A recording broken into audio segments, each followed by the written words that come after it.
Day. Now, let's discuss this, because with me now is Andy Wasley from Stonewall and Mike Davidson from the Core Issues Trust. Gentlemen, thank you very much indeed for coming in. Andy, I just wondered, I can imagine why you don't like the Core Issues Trust ad that the ban was ruled lawful over, but it's freedom of speech, isn't it? I presume you're in favour of that. Of course we are. And actually, you know, people are entitled to their points of view. What we argued people are not entitled to do, though, is to promote a very, very offensive message about a totally unscientific notion of gay cure in a very iconic setting, and this is what prompted the Mayor's decision. Mike, what was your intention behind running that ad? Do you genuinely believe that being gay is something that can be cured or got over? I think in a sense we were really completing the continuum. Nobody is denying that some people are gay and have a right to be gay, but we were trying to show that there are people who genuinely want to move away from homosexuality, and that's not a criticism of gay people, it's their own right. Now this was, though, I mean, your ad was identical in looks. Obviously the message was completely opposite, but I mean, this is surely something that could be perceived as fairly aggressive, no? We don't want to be aggressive, but we do want to make the very strong point that we need to be even-handed and we need to be fair-minded when we have a debate. We need to have both sides and we need to represent both very difficult positions that people in both camps often have. Andy, I mean, if you look at the Stonewall ad, you know, we're gay, get over it, that could be interpreted surely as fairly aggressive. I mean, the judge even said some people can find that offensive. Well, what we find actually is that people think it's a very positive message. Most people in this society accept that gay people are a part of our everyday lives. And the message is very, very important, especially for young people who might be growing up being bullied at school. And we know that over half of gay young people are bullied at school. Seeing that message, that very positive message of, you know, you're not alone, there are other people around you, is very, very important and very positive. And we merely come back to the point that had young people seen that advert suggesting that somehow there's something wrong with them that they can change, it does nothing to help that situation at all. Mike, I mean, isn't that a very fair point? If somebody, a young person, as Andy mentioned, sees your ad and thinks, right, what I've got, what I'm feeling inside is something sinister, something not good, something that I really need to get over, surely their state of mind could be very seriously affected.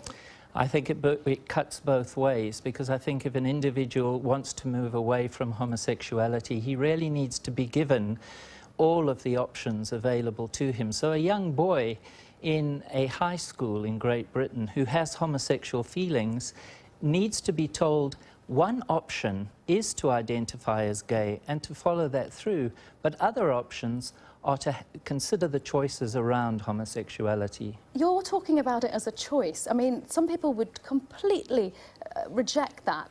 Many people see this as a completely core part of their being, that this is the way they are. It is not something to get over. It isn't a choice. For as long as I can remember, I had homosexual feelings in my life, but I also realized that I had choices around those feelings in terms of what I was going to do with them. So I feel people in that position need to be supported and respected for the choices we make. We're not saying that people choose to be gay, but we are saying that there are valid choices that people have around. Andy, isn't that fair? People have a choice, a lifestyle choice is to some extent applicable here? Well, the science is very clear around this. Every reputable psychological organisation, the UK Council on Psychotherapy, for example, the Royal College of Psychiatrists, say that there is absolutely no scientific basis whatsoever for the notion of gay cure therapy. And indeed, they're very, very clear that their practitioners are not to engage in this because of the distress that it can cause people. Now, Mike's a lovely guy, and, you know, I'm very, very glad that he's happy with his life, but the fact is that pushing out a message that tells people you don't have to be happy with your life, you don't have to be happy as you are, that's a massively negative thing, especially for young people who are so impressionable. Mike, you're shaking your head. I mean, aren't you guilty of trying to bring about social engineering?